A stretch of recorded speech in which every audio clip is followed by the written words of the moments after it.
Imagine a world where the color of your hair can decide whether you could enter a restaurant or not. Picture a time when the size of your nose could decide your marks in an exam. These might sound like strange and unfair ideas, but they help us think about how silly it is to judge people based on how they look. Throughout history, people have faced unfair treatment because of things they could not control. In ancient Rome, left handed people were sometimes seen as unlucky or evil. In medieval Europe, people with red hair were sometimes thought to be witches. Even today, in some places, people are treated differently because of the language they speak or the clothes they wear.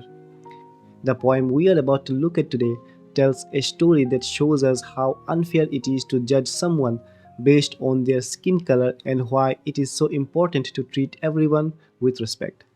Hi everyone, this is Roni Datta from onlinefinotes.com. Before we begin the discussion, if you are looking for questions and answers related to this poem, check out the description or visit our website onlinefinotes.com, where we provide solutions for different subjects of different classes across different boards in India. With that being said, let's jump into the poem. The price seemed reasonable, location indifferent. The landlady swore she lived off premises. Nothing remained but self-confession. Madam, I warned, I hate a wasted journey. I am African. In these first lines of the poem, we meet a man who is looking for a place to live. He finds a place, he thinks the price of the apartment is okay and the location is fine. The landlady, who is the person renting out the apartment, says she does not live in the same building. Then the man feels he needs to tell the landlady something very important. He says, Madam, I hate a wasted journey. I am African. This means he is worried that if he goes to see the apartment, the landlady might not want to rent it to him because he is African. He wants to avoid wasting time by going there if the landlady does not like African people. The man is trying to be honest upfront to avoid any problems later.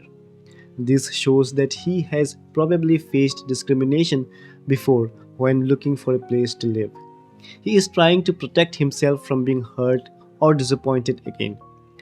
The word warned is interesting here because it is like the man is telling the landlady to be ready for something that might surprise or upset her. This suggests that being African is often seen as a problem by some people, which is very sad and unfair. Silence. Silence transmission of pressurized good breeding. Voice when it came, lipstick coated, long gold rolled cigarette holder peeped. Caught I was folly. After the man says he is African, there is silence on the phone. This silence is very heavy and full of meaning. The poem describes it as a silenced transmission of pressurized good breeding. This means that the landlady is trying very hard to be polite and not say anything rude, even though she might be thinking negative things. It is like she is holding her breath to keep from saying something mean. When the landlady finally speaks, her voice is described in a very specific way. The poem says it's lipstick coated, which makes us think of someone who is trying to look fancy or proper. The long gold rolled cigarette holder also makes us think of someone who wants to seem rich or important. When the poem says caught I was folly, it means that the man suddenly feels trapped in a very bad situation. He probably wishes he had not said anything about being African because now he can tell the landlady is not happy about it. How dark? I had not misheard. Are you light or very dark? Button B, button A. Stench of rancid breath of public hide and speak. Red booth, red pillar box, red double-tired omnibus, squelching tar. It was real. The landlady asks a very rude and hurtful question. How dark? The man can't believe what he is hearing.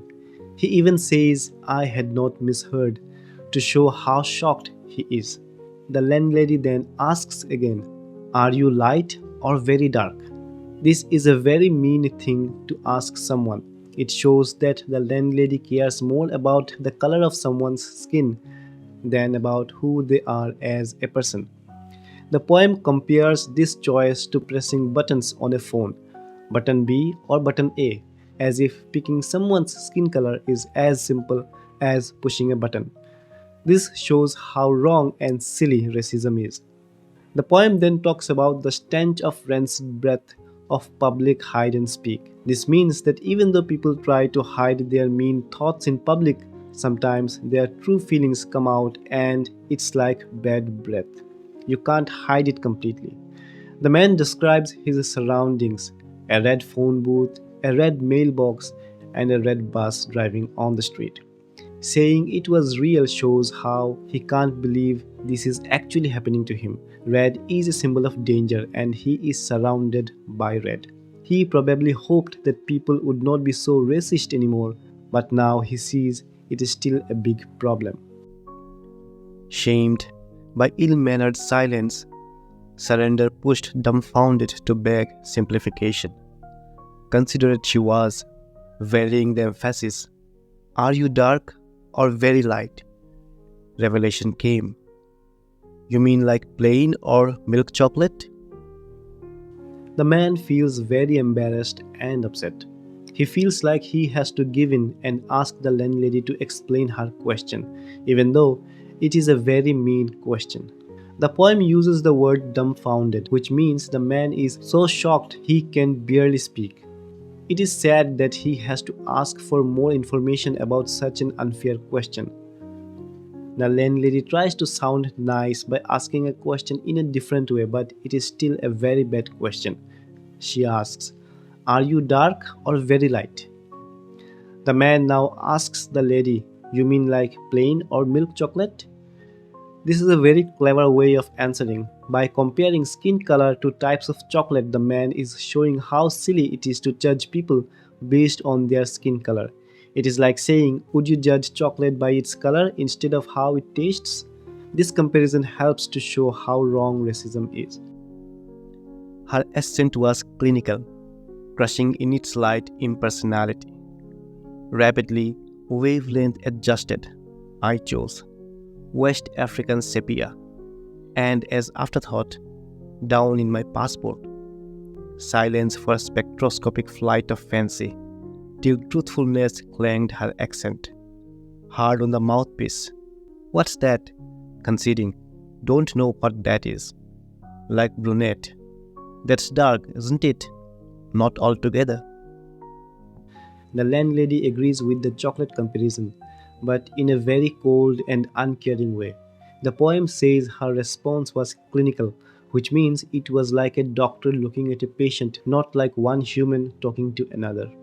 This makes the man feel even worse, but he decides to answer the question anyway.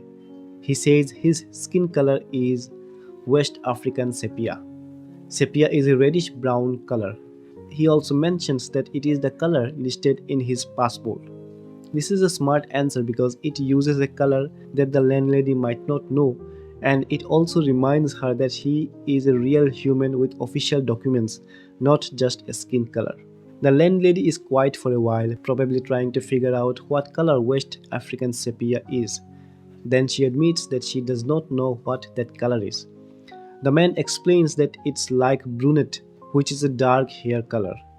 The landlady asks if that's dark, showing that she is still very focused on how dark the man's skin is. The man starts to explain that it's not completely dark, showing that skin color is more complicated than just dark or light. "Facially, I am brunette, but, madam, you should see the rest of me.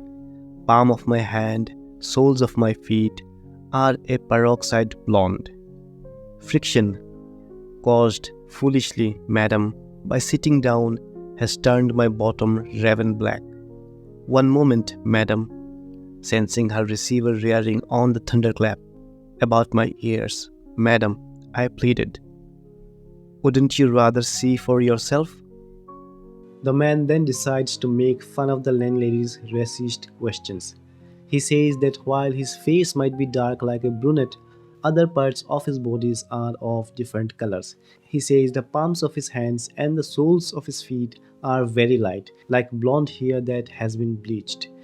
Then he makes a joke saying that because he sits down a lot, his bottom has turned very dark, like a black bird called a raven, which looks like a large crow. The man is trying to show how silly it is to care so much about skin color. He can tell the landlady is about to hang up the phone, so the man quickly asks if the landlady would like to see him and the different colors of his body for herself.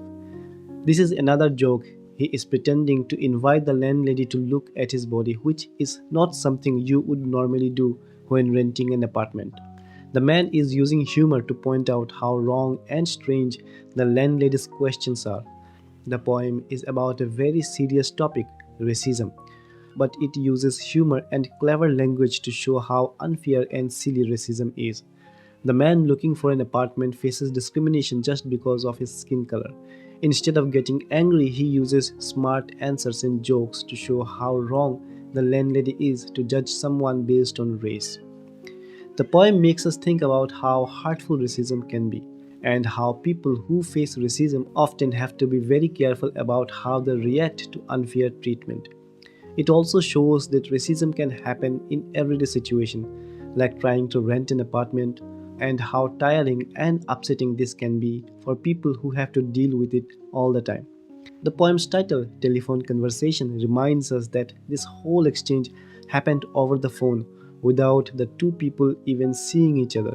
This makes the landlady's focus on skin color even more ridiculous. If you enjoyed this video, please give it a thumbs up and don't forget to subscribe to our channel for such videos. Do check out onlinefreenotes.com, and as always, thank you for watching and I will see you in the next video.